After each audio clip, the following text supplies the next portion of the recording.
Hello students, वापस आ रहा था। सभी स्टूडेंट्स का बंसल मैथ्स क्लास में स्वागत है। करंट टाइम में जो टॉपिक है ये किसका था? सिस्टम ऑफ लीनियर इक्वेशंस का। अगर इस लेक्चर को आपको समझना है तो आप मेरी प्लेलिस्ट में जाएंगे, सिस्टम ऑफ लीनियर इक्वेशन डालेंगे, लेक्चर ओपन होके आ जाएगा। क्योंकि अभी ये अनलिस्टेड है, मतलब पब्लिकली लेक्चर है, तो सब लोग देख सकते हैं। मैंने आपको पिछले लेक्चर में एक बात समझाई थी। क्या समझाई थी? कि हमारे पास जो सिस्टम है लीनियर इक्वेशंस का, उसमें वेरिएबल के ऊपर पावर नहीं आती है, क्योंकि वो लीनियर इक्वेशन है। ये बात समझा दी थी।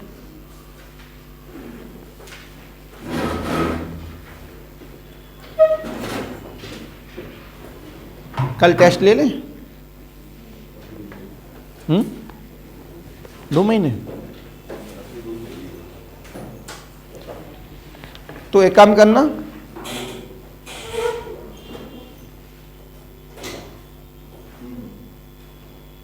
कल परसों ले लेंगे फिर टेस्ट। ठीक है, कल सेम टाइम में मैसेज नहीं, कल संडे है ना, तो कल का 8 बजे रखो, है ना, राइट टाइम 8 o'clock। तो मैंने क्या बताया सभी को? तो मैंने आपको बताया लीनियर क्यों था। उसके बाद मैंने बताया 2 तरह का होता है। AX बराबर कैपिटल बी, या जो कैपिटल बी है वो 0 नहीं होगा तो नॉन होमोजीनियस होगा। अगर कैपिटल बी 0 है तो वो होमोजीनियस होगा। होमोजीनियस में सॉल्यूशन किस तरह का होता है ये भी मैंने आपको बताया। नॉन होमोजीनियस में सॉल्यूशन किस तरह का होता है ये भी मैंने आपको बताया। नॉन होमोजीनियस में मैंने एक प्रॉब्लम सॉल्व की थी, ऑब्जेक्टिव के द्वारा भी सॉल्व की और सब्जेक्टिव के द्वारा भी, दोनों तरीके से समझाए। लेकिन कमांड तभी होती है जब हम सब्जेक्टिव पैटर्न में करें। तो अगले लेक्चर तक ये चैप्टर समाप्त हो जाएगा हमारा।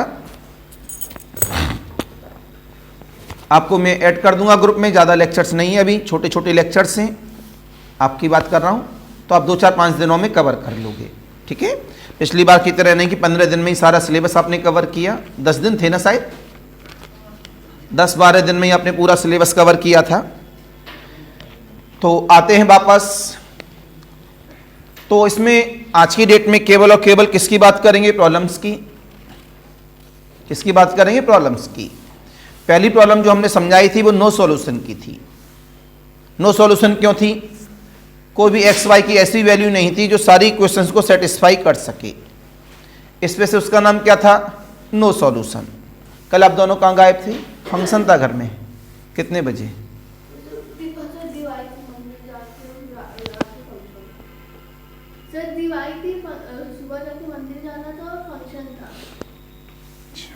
गुड। शादी है घर में?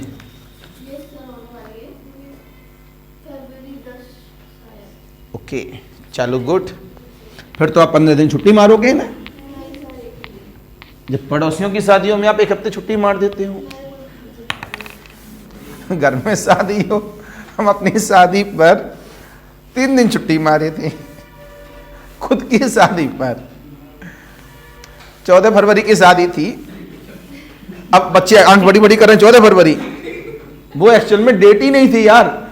मतलब 2011 में शादी हुई तो 2010 से जुलाई से जून से डेट कोई मिली नहीं रही थी। 2011 में जाके डेट मिली, वो भी 14 फरवरी की। और बिल्कुल अरेंज मैरिज थी, नॉट लव मैरिज। 14 फरवरी सुन के लोग कहते हैं लव मैरिज होगी। लोग हमको देख के कहते भी हैं कि आप लव मैरिज पक्का किए होंगे। अगर किसी से पूछें तो पंडित जी भी कहते हैं लव मैरिज किए हो। हम कहते ना, ये गलत भविष्यवाणी है आपकी।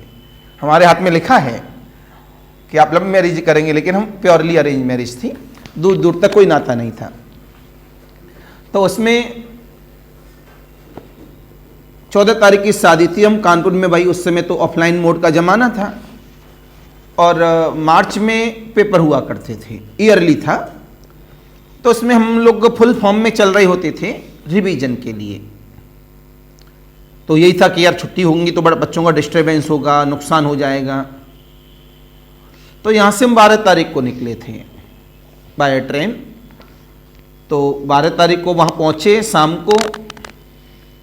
तो जो भी प्रोग्राम रहे होंगे, बहुत सारे प्रोग्राम होते हैं, हल्दी फल्दी, तेल फेल क्या चढ़ाया जाता है, बहुत सारा काम होता है। 12 तारीख की शाम पूरी रात भर जगाए रखा, ये काम वो काम करते रहे सब। फिर 13 तारीख को पूरा, 14 तारीख को शादी हो गई।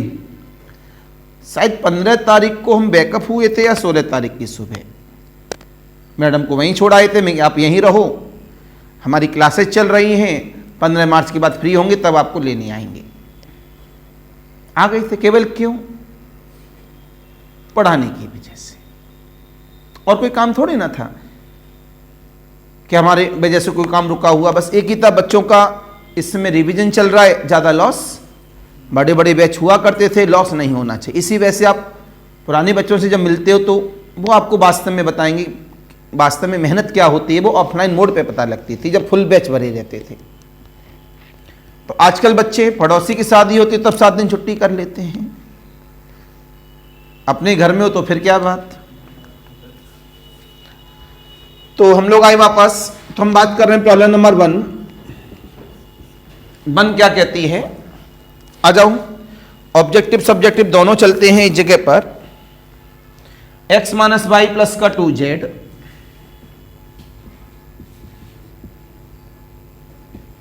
इक्वल टू 2x प्लस का y plus 4z equal to 7। 4x minus y plus, बेटा होमोजीनियस या नॉन होमोजीनियस? बोलो भाई, नॉन होमोजीनियस क्यों? अकेले अकेले कांस्टेंट आ रहे हैं, इस वजह से अगर एक भी कांस्टेंट आ जाता तीनों इक्वेशन में से किसी एक में भी, तब भी ये पूरा सिस्टम नॉन होमोजीनियस होता। नॉन होमोजीनियस है, इसका मतलब ये हुआ सॉल्यूशन निकल भी सकता है और नहीं भी। लेकिन मैंने बताया था अगर ये होमोजीनियस होता तो सॉल्यूशन निकलता ही है, लेकिन वो सॉल्यूशन होमोजीनियस भी हो सकता है एंड वो सॉल्यूशन यूनिक भी हो सकता है एंड इनफाइनाइट। किसमें? होमोजीनियस में। लेकिन नॉन होमोजीनियस में सॉल्यूशन निकल भी सकता है, और निकलने के 2 तरीके हैं, यूनिक एंड इनफाइनाइट। न निकलने का एक तरीका नो सॉल्यूशन। अब देखना सभी बच्चे, मैंने फाइंड सॉल्यूशन लिखा है, ऑब्जेक्टिव फंडा मैंने समझा दिया था सभी को। सब बच्चे मेरी तरफ देखना कैसे करते हैं। सब्जेक्टिव पैटर्न है, given system is x minus y plus का 2z बराबर 2, 2x वाई प्लस 4z बराबर 7, 4x माइनस वाई प्लस का z बराबर 4। आपने बोला convert in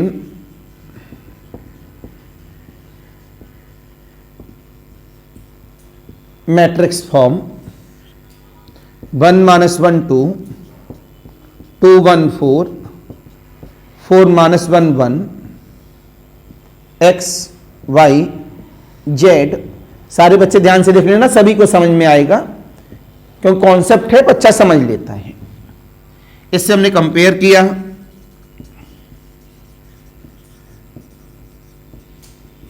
capital A x बराबर कैपिटल बी से ऑगमेंटेड मैट्रिक्स बना दी।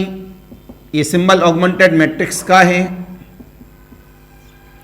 तो 1 माइनस 1 2, 2 1 4, 4 माइनस 1 1,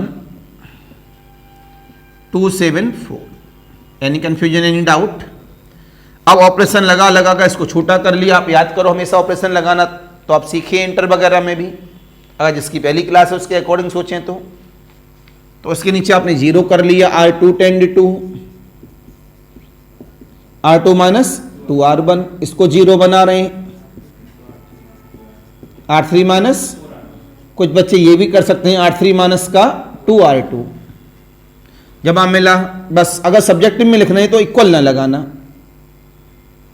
सिमिलर लगाना, क्योंकि आप सब जानते हैं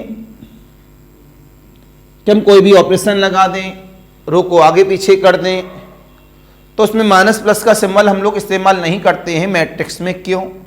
उसकी सिमिलरिटी बोल देते हैं। तो ऊपर वाली मैट्रिक्स नीचे वाले के सिमिलर है, राइट? तो उसके पास जो नॉलेज है वो उसके पास भी है, उसके पास जो क्वालिटी है वो उसके एक जैसा। भाई नाम एक जैसा नहीं है तो सिमिलरिटी क्यों कही जाती है? जो वो कहेगा वो ये कहेगा, तो तो ये इसका नेचर माना जाता है। तो सिमिलर का हमेशा सिंबल लगाएंगे, इक्वल का सिंबल न लगा दें। अगर सब्जेक्टिव में आपने इक्वल का सिंबल लगाया, टीचर चाहे तो इसी कॉन्सेप्ट के बेस पर आपको 0 दे सकता है।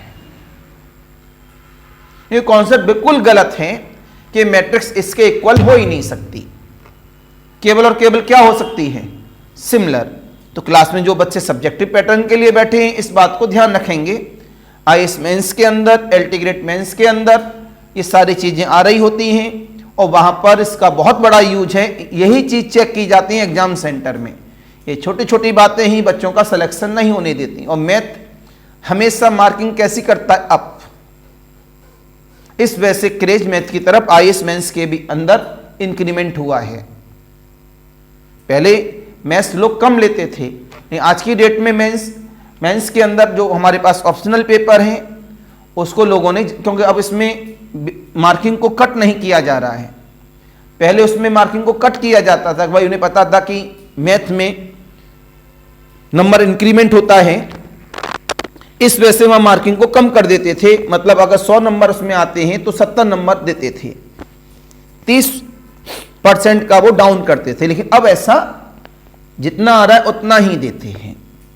500 नंबर का पेपर है, 500 में से 400 नंबर अगर आप ले आते हैं आईएएस मेंस में, कभी भी आप अगर जाने का मन हुआ जॉब वगैरह लेने के बाद और आपने मैथ को पसंद किया और 500 में से अगर 400 नंबर ले आते हैं तो आप ज़्यादातर कहीं ना कहीं मेंस के अंदर इतने अच्छे नंबर ला रहे होंगे कि आपको इंटरव्यू पे डिपेंड ज़्यादा नहीं होना पड़ेगा।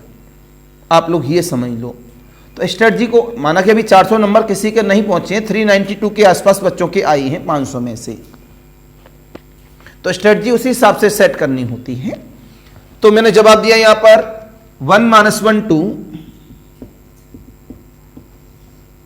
2 में से 2 गया 0, 1 + 2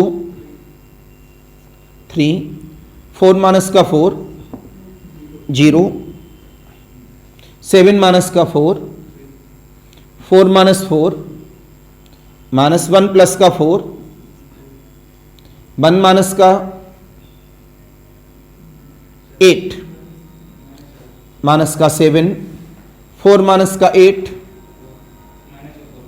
- का 4। अब इसके नीचे 0 कर दो, क्या लिखेंगे, 8 3 10 2,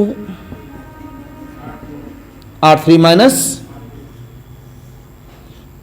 - 1 2, 0 3 0,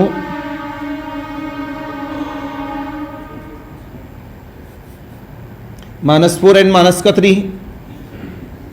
लास्ट रो में कोई ऑपरेशन नहीं लगाते हैं। आपने बताया सॉल्यूशन निकलेगा या नहीं निकलेगा।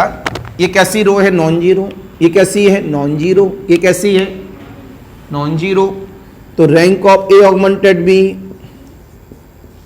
कितना आ जाएगा, 3। ये बंद कर दिया कि ए को रखा नॉन जीरो, ये भी नॉन जीरो, ये भी नॉन जीरो। रैंक ऑफ ए कितना, 3। बेटा नंबर ऑफ वेरिएबल देख के बताओ कितने हैं,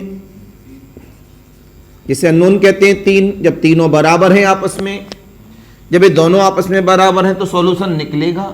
सॉल्यूशन निकलने के नाम को कहते हैं कंसिस्टेंट। अगर वो नंबर ऑफ अननोन के भी बराबर है तो कैसा निकलेगा, यूनिक। कैसा निकलेगा, तो आपने पूरा सिस्टम है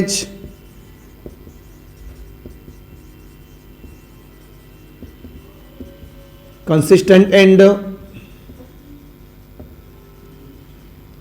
unique solution.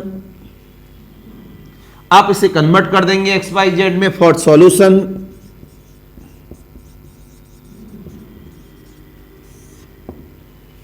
X y z है, x1 x2 x3 x y z है। कर दो x - y प्लस का 2z, 3y - 7z। Solving z की वैल्यू 1, y की वैल्यू 1, y की 1, z की 1, -1 प्लस का 2 प्लस का 1 इधर गया तो x की 1। तुरंत बोला गया रिक्वायर्ड सॉल्यूशन।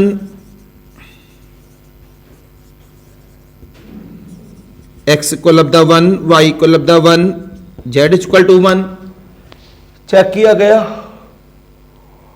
1 1 1 1 1। सब जगह से ये सेटिस्फाई है। Any confusion, any doubt? तो ये ओरिजिनल इसका सब्जेक्टिव तरीका है, नोट कर लीजिए।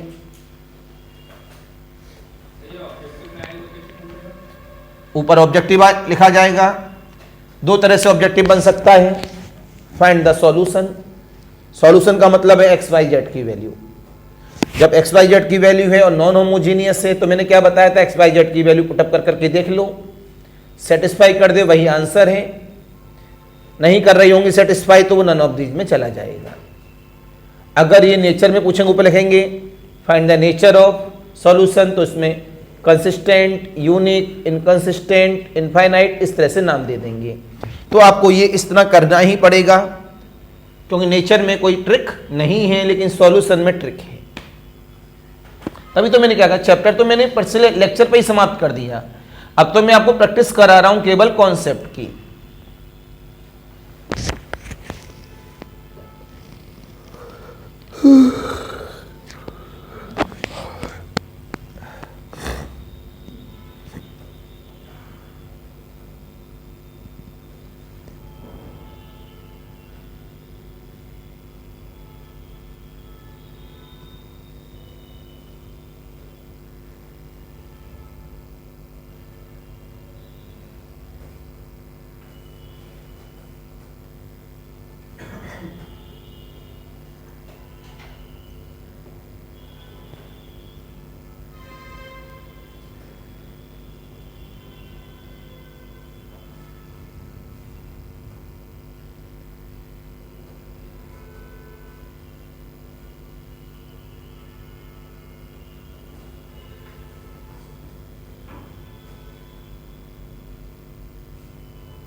राइट बेटा?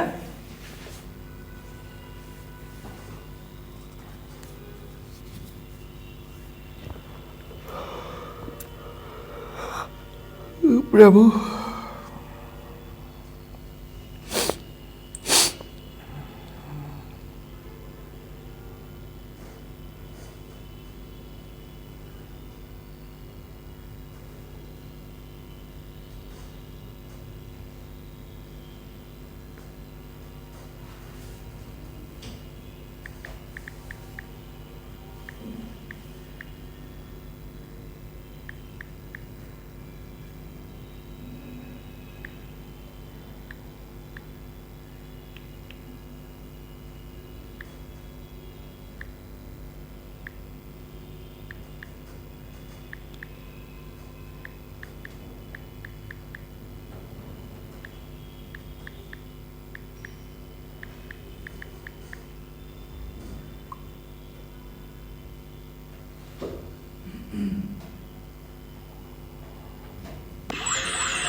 any confusion, any doubt?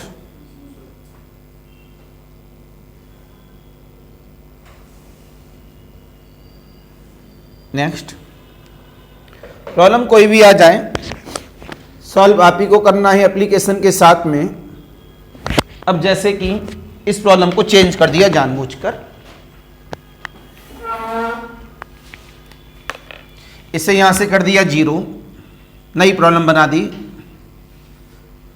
अगर ये ऑब्जेक्टिव में आ गई, सुनना ध्यान से ऑब्जेक्टिव वाले, आप गलती से भी इसे, उसमें चॉइस पक्का होगी, x बराबर 0, y बराबर 0, z बराबर 0, चॉइस जरूर होगी। आपको पता है होमोजीनियस में x बराबर 0, y बराबर 0, z बराबर 0 हमेशा सेटिस्फाई करता है, लेकिन वो उसका आंसर है या नहीं है डिपेंड करता है यूनिक और इनफाइनाइट पर। अगर वो यूनिक है तो x की वैल्यू भी 0 आएगी, y की भी 0 आएगी, z की भी 0 आएगी। अगर वो यूनिक नहीं है तो x, y, z तीनों की वैल्यू 0। इस वजह से उसे डायरेक्ट न करें अगर उसमें क्या है, नन ऑफ दीज है। क्या है? हाँ,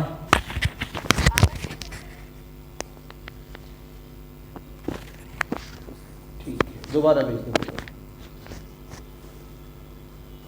दोबारा भेज दो, या कर दे रहे हैं। आता हूं वापस अपने पॉइंट पर। गिवन सिस्टम, हम लोग जल्दबाजी में जो प्रॉब्लम गलत करते हैं उन्हीं की वजह से हमारा सिलेक्शन नहीं होता। जिसका भी सिलेक्शन हुआ है उसे कॉल करके पूछो कि आप पिछले बार की आंसर की भेजो, अपनी वाली जो मेल आईडी पे आ जाती है, तो उस दिन पता लगेगा हाँ सर सही कहते हैं। उसकी आंसर की ओरिजिनल आंसर की से मिलाइएगा। आप खुद कहोगे यार बहुत बड़ा पागल है, कौन कौन सी प्रॉब्लम छोड़ा है ये, और ये प्रॉब्लम गलत कर दी, इसमें क्या है। तब आपको वास्तव में रियलाइज होगा कि सिलेक्शन न होने के पीछे ये छोटी छोटी प्रॉब्लम्स होती हैं जो हमसे गलत हो जाते हैं। क्योंकि आप मानिए न मानिए, बहुत टेढ़ी प्रॉब्लम आपसे गलत नहीं होती है। क्यों? टेढ़ी प्रॉब्लम पे आपका पूरा सेंटर ऑफ पॉइंट उस प्रॉब्लम पे होता है, तो वह मिस्टेक होने के चांस कम होते हैं, या तो वो आपसे होगी नहीं, होगी तो सही होगी। प्रॉब्लम वही गलत होती है जो बहुत ज़्यादा आसान होती है, आपने लगातार उस पर प्रैक्टिस की होगी, उसमें आप मास्टर रहे होंगे। आप ये समझ लीजिए, तभी वो प्रॉब्लम गलत होती है। अदरवाइज प्रॉब्लम गलत, आप किसी की भी, जिसकी 50वीं रैंक है, 10वीं रैंक है, निकाल के देख लो आपको खुद रियलाइज होगा कि अरे यार ऐसी प्रॉब्लम गलत होती है जो गलत नहीं होनी चाहिए, या ऐसी प्रॉब्लम कभी कभी छोड़ देते हैं जिसके आप मास्टर रहे होंगे क्लास में, वो छोड़ दी, दिमाग ने कॉन्सेप्ट नहीं लिया। इस वजह से कॉन्सेप्ट को हमेशा सोचो, गलतियां कम होंगी। यहां से ये हमने जब ऑपरेशन में तो लगाया तो वही रहेगा डिट्टो सेम, क्योंकि राइट साइड से कोई मतलब ही नहीं था, वो तो 0 0 0 बस ऐसे ही लिख दिया गया, ना लिखते राइट साइड को तब भी चल जाता। यहां भी rank of A augmented B है, बी का मतलब क्या हो जाता है, डार्क 0 हो जाता है, क्यों होमोजीनियस है। लेकिन अगर बी से लिख रहे हैं तो कोई दिक्कत नहीं है, दोनों आपस में बराबर ही हैं नंबर ऑफ अननोन के, तो 0 का कोई इंपोर्टेंस नहीं होता। तो आपने रैंक ऑफ ए को ही रिप्रेजेंट किया, कितना है, बी का मतलब है डार्क 0, इसकी रैंक 3 किसके बराबर है, नंबर ऑफ अननोन की। जब ये दोनों बराबर होते हैं तो इसे यूनिक कहते हैं। तो कन्फर्म में इसका आंसर क्या आएगा, x बराबर 0, y बराबर 0, z बराबर 0। आप सॉल्व करेंगे तब इतना आएगा। तो ये जैसे ही आ जाए 0 0 0 वाले को टिक कर देंगे, right. Any confusion, any doubt? तो ये सब्जेक्टिव में गलत नहीं होगा, लेकिन ऑब्जेक्टिव में गलत होने के पूरे चांस होते हैं। अब मेरी बात कहीं ना कहीं एग्जाम में भूल जाती है और ये प्रॉब्लम गलत हो जाएगा ऑब्जेक्टिव में। आपने बोला system has consistent and unique solution, then this is the 0, this is the 0, this is the 0। तो पता लगा z की वैल्यू भी 0, y की भी 0, x की भी 0, तो ये भी 0, ये भी 0, ये भी 0। Any confusion, any doubt? तो एक ऑपरेशन का फंडा है। ऑपरेशन आप इंटर में भी सीखते हैं, मैंने भी सिखाए हैं, तो ऑपरेशन जितना अच्छा आप लगा लोगे उतना अच्छा कॉन्सेप्ट सामने रहता है। प्लीज नोट करिए आप सभी। आज मैं आपको 10-12 प्रॉब्लम दूंगा इसकी, घर के लिए सब्जेक्टिव पैटर्न पर लगा के लाना, उसके बाद ऑब्जेक्टिव सीट दे दूंगा। फिर कॉपी में इसको भी नोट करें बिकॉज होमोजीनियस है।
It is clear.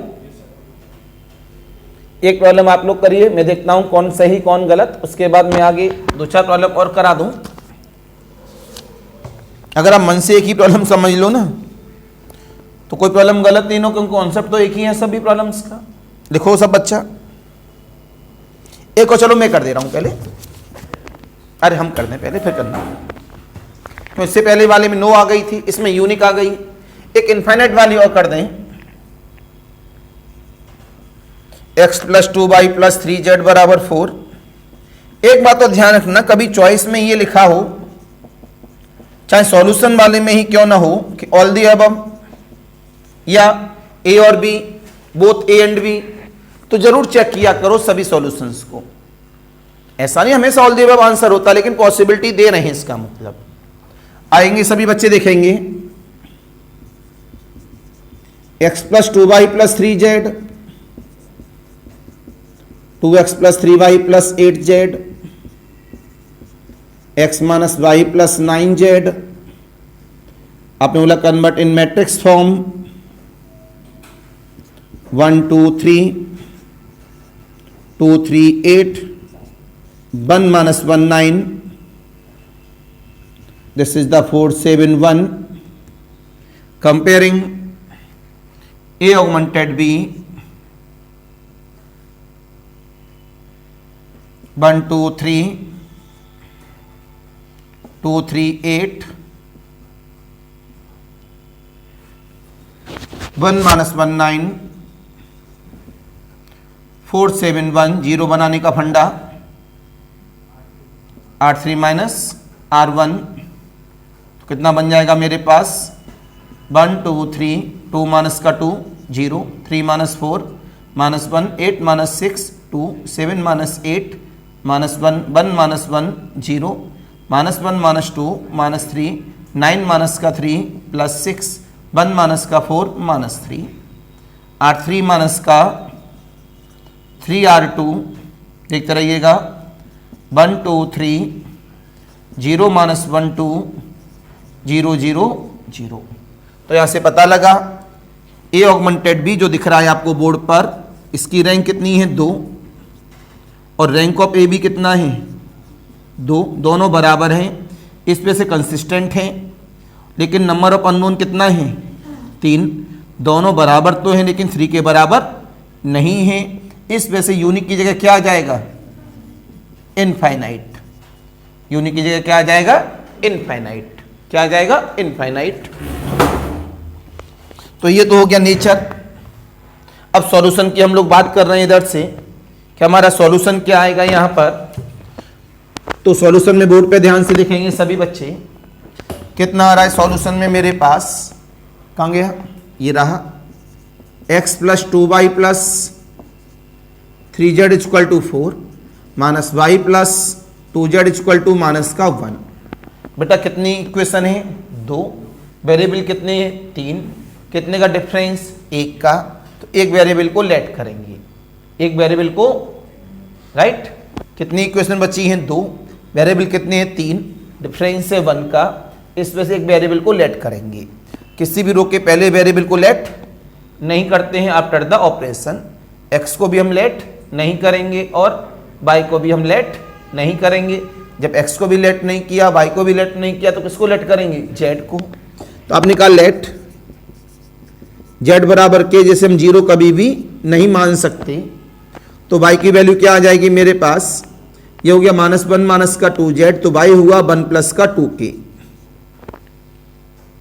तो y की वैल्यू होगी 1 प्लस का 2k, 2 प्लस का 4k, z की वैल्यू हो गई k 3k। तो यहां पर x की वैल्यू क्या हो गई, x इक्वल अपदा ये बन गया 7k, तो 4 माइनस का 2 माइनस का 7k, तो 2 माइनस का 7k। बोलो बच्चा लोग, k पे डिपेंड क्यों हुआ, क्यों कन्फर्म है। इसके आंसर कितने हैं इनफाइनाइट। आपने बोला लेट k बराबर 1, क्या रखा k बराबर, पहले आपने बोला रिक्वायर्ड सॉल्यूशन इज, देखते रहना सभी बच्चे, रिक्वायर्ड सॉल्यूशंस x बराबर 2 माइनस का 7k, y बराबर 1 प्लस का 2k और z बराबर का k। आपने बोला लेट z बराबर 1, सॉरी k बराबर 1, तो क्या हो जाएगा हमारे पास सॉल्यूशन x बराबर -5, y बराबर 3। आपने बोला लेट k बराबर 2, कितना हो जाएगा माइनस का 12 5 देन 2। रख के देखो इसमें इक्वेशन में, ये -5, ये कितना हुआ, कहां गया, माइनस का 3, तो प्लस का 8, मतलब ये ना -5 एंड 3 माइनस का 8 प्लस 9 देन 1। तो यह सेटिस्फाई ये भी हो रहा है, ये भी हो रहा है, ये भी हो रहा है। तो यह k बराबर 3 रख दो तब भी सेटिस्फाई, k बराबर 10 रख दो तब भी सेटिस्फाई। तो यहां पर इसके सॉल्यूशन कितने आ रहे हैं, बहुत सारे। क्यों आ रहे हैं बहुत सारे, किस पे डिपेंड है, k पर, जो 0 के बराबर नहीं ले सकते कभी भी। इस वजह से इसको क्या बोला गया, इनफाइनाइट सॉल्यूशन। समझ में आया नहीं आया, नोट कर लीजिए, ठीक है।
नोट कर लिया बेटा? तो जल भी चढ़ा लेना, पूजा भी कर लेना, दोनों।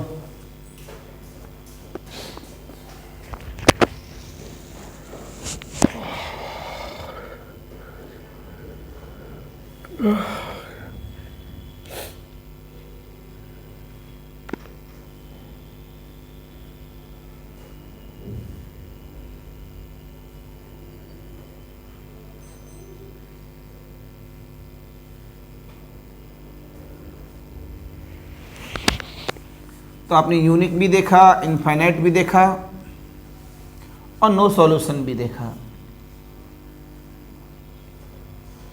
क्या यूनिक है ये रीजन भी जान लिया, इनफाइनाइट क्यों है ये रीजन भी जान लिया, नो सॉल्यूशन है ये रीजन भी जान लिया।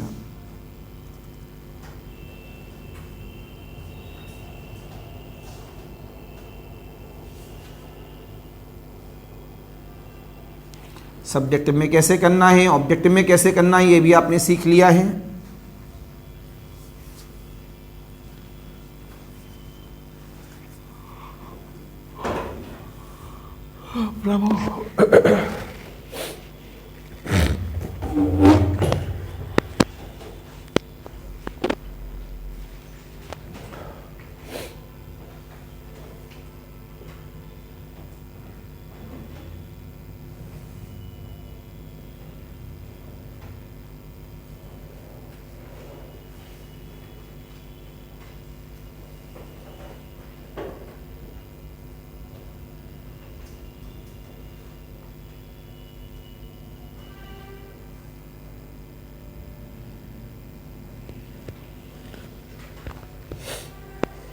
हो गया सभी का?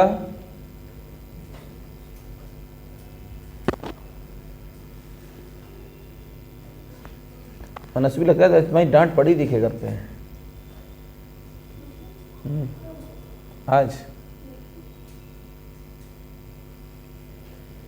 ऐसा लग रहा है थोड़ी देर में रोने वाली हूँ।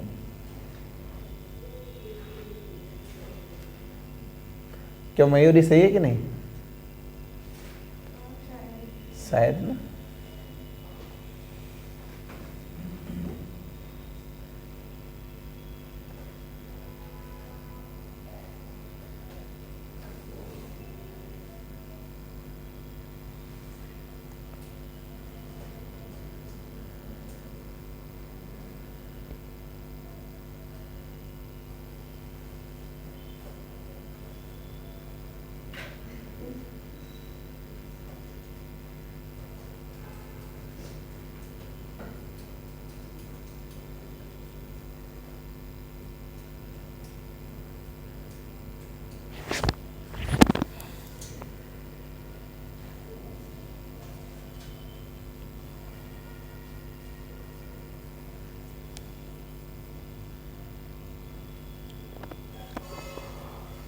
प्रभु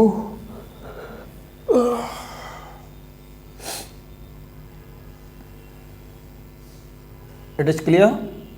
ठीक है, अब लिखेंगे कुछ प्रॉब्लम्स। आप सब्जेक्टिव बी में ही करेंगे, ऑब्जेक्टिव में अपने आप क्लियर हो जाएगा। Find the nature and solution of the simultaneous equations. Find the nature and solution of the simultaneous equations. Please equation सही सही लिखिएगा, मैं बोल रहा हूं, आंसर मैं कल लिखाऊंगा इसके, आज आंसर साथ साथ में नहीं दूंगा। क्या लिखा? Find the nature and solution of the simultaneous equations. पहली problem, x plus y plus z equal to 6। दूसरी इक्वेशन में x plus 2y plus 3z equal of the 14। तीसरी इक्वेशन में x plus 4y plus 9z equal of the 36। ठीक है, problem number 2। Solanki nails cut गए आपके, दिखाओ। लग रहा फिर बढ़ने लगे। गुड, सोच रहे नेल कटर यहाँ के यहीं रखते हैं। जैसे स्कूलों में रूल होता है ना कि डेली चेक होंगे नेल्स, वो भी अच्छी आदत डाली थी उन्होंने। ये बात ना करो चुपके चुपके, क्योंकि गंदगी जमा हो जाती है धीमे धीमे उनमें। स्पेशल नेल्स बड़े रखने से कोई फायदा है नहीं। प्रॉब्लम नंबर 2 लिखेंगे, x plus y plus 2z equal to 3। x plus y plus 2z equal to 3। दूसरी इक्वेशन में लिखेंगे 2x plus 2y plus 3z equal to 7। तीसरी इक्वेशन में लिखेंगे 3x माइनस का y प्लस का 2z इक्वल टू 1। तीसरी इक्वेशन दोबारा से बोल रहा हूं, 3x माइनस का y प्लस का 2z इक्वल टू 1। और चौथी इक्वेशन में लिखेंगे, 4 इक्वेशन है, 2x माइनस का y माइनस का z equal to 2। Right, problem number 3। कुछ बच्चे बहुत समझदार होते हैं, टीचर ने एक बार कही बात मान ली कि उनके दिमाग में कहीं ना कहीं टीचर का रेस्पेक्ट है। उनके नज़र में ये है कि टीचर अगर बोलता है तो सही कह रहा है, चाहे बच्चों के लिए वो गलत लग रहा हो। कुछ बच्चे ऐसे होते हैं, कहते रहो डेली, ठीक है इनका काम कहना है, हम करने करें, हमारी मर्जी। तो डिपेंड करता है अपने अपने ऊपर। Problem number 3, x plus 2y plus 3z equal to 14। दूसरी equation 3x plus y plus 2z equal to 11। तीसरी इक्वेशन में 2x प्लस 3y प्लस का z। तीसरी इक्वेशन क्या है? 2x प्लस का 3y प्लस का z equal to 11। Problem number 4।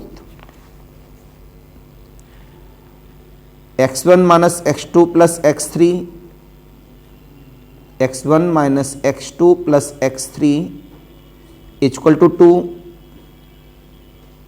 दूसरी इक्वेशन में 3x1 minus x2 plus 2x3, दूसरी इक्वेशन दोबारा बोल रहा हूँ, 3x1 minus x2 plus 2x3 equal to -6।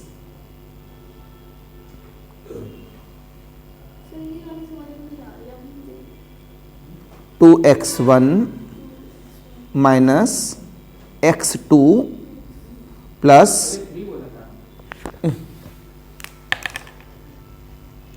हाँ बोला 3 था, दोबारा देख लो इसको। x1 minus x2 plus x3 बराबर 2, 3x1 minus x2 plus 2x3 बराबर -6, 3x1 plus x2 plus x3 बराबर -18। प्रॉब्लम नंबर कौन सी आ रही है? 5। 2x1 minus x2 plus 3x3 equal to 3। दूसरी इक्वेशन में x1 प्लस का 2x2 माइनस का x3 माइनस का 5x4 इक्वल टू 4। तीसरी इक्वेशन में x1 प्लस का 3x2 माइनस का 2x3 माइनस का 7x4 equal to 5। Problem number 6, इस बारी पांचवी में पहली इक्वेशन दोबारा सुन लो। 2x1 माइनस का x2 प्लस 3x3 बराबर 3। अब आते हैं छठवीं प्रॉब्लम में, x प्लस, पांचवी प्रॉब्लम ये थी 2x1 माइनस x2, 3x3 बराबर 3, x1 प्लस का 2x2 minus x3 minus 5x4 बराबर 4, x1 प्लस का 3x2 माइनस का 2x3 माइनस 7x4 बराबर 5। इसके अगले वाली प्रॉब्लम में, हेलो अभी 10 मिनट बाद चालू करूंगा ना, 10 मिनट में आना।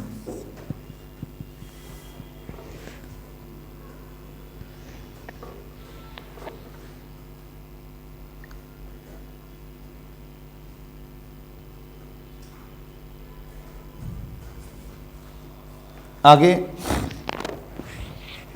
x plus 2y plus 3z equal to 2, 2x।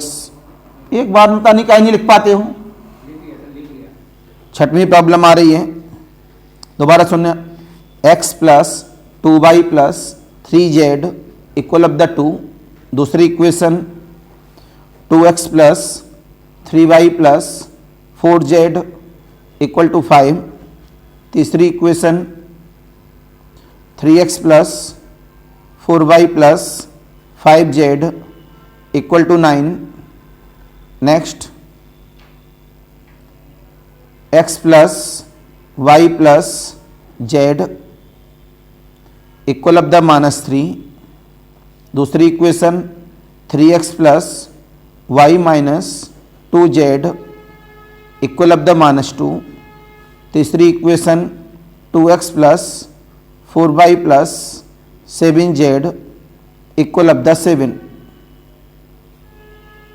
Right. Next कौन सी प्रॉब्लम आ रही है? 8th। 5x plus 3y plus 7z equal to 4। दूसरी equation 3x plus 26y plus 2z equal of the 9। तीसरी equation 7x plus 2y plus 10z equal of the 5। 8 problem मैंने दे दी। कोई भी क्रॉस होता है मेरे से कर लेना, लेकिन क्लासरूम के फेयर कॉपी में लेके जाना। Next problem number 9, 2x minus 3y plus z equal to 0, x plus 2y minus 3z equal to 0, 4x minus y minus 2z equal to 0। Next x plus 2y plus 3z equal to 0, 3x plus 4y plus 4z equal to 0, 7x plus 10y plus 12z equal to 0। Next x minus y plus z बराबर 0, x plus 2y minus z equal to 0, 2x plus y plus 3z equal to 0। Right. Next ये सब कैसी लग रही हैं? Homogeneous. Okay. Next 2x minus y plus z equal to 0, 3x plus 2y plus z equal to 0, x minus 3y plus 5z equal to 0। Next x plus, next में लिखेंगे x plus 3y minus 2z equal to 0, 2x minus y plus 4z equal to 0, x minus 11y plus 14z equal to 0। Next 4x plus 3y minus z equal to 0, 3x plus 4y plus z equal to 0, x minus y minus 2z equal to 0, 5x plus y minus 4z equal to 0। Next x minus, क्या लिखा? x minus 2y plus z equal to 0, x minus 2y minus z equal to 0, 2x minus 4y minus 5z equal to 0। Next x plus y minus 6z बराबर 0, minus का 3x plus y plus 2z equal to 0, x minus y plus 2z equal to 0। Right. कितने हो गए?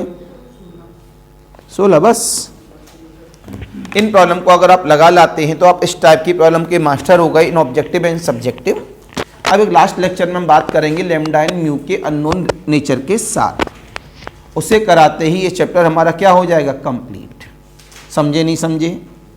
तो इसे complete करके लाना है। मैंने जानबूझ के आंसर इसी वजह से नहीं बोला, अपना दिमाग लगाएंगे और अगले लेक्चर में प्रॉब्लम लिख लिख के हम आंसर भी लिखा देंगे बोर्ड पर। तो इस लेक्चर की मुलाकात अगले लेक्चर में रहेगी, तो प्लीज़ अगले वाले लेक्चर को देखने के लिए थोड़ा सा वेट करिए। तो आज के लिए नमस्कार, बाय बाय।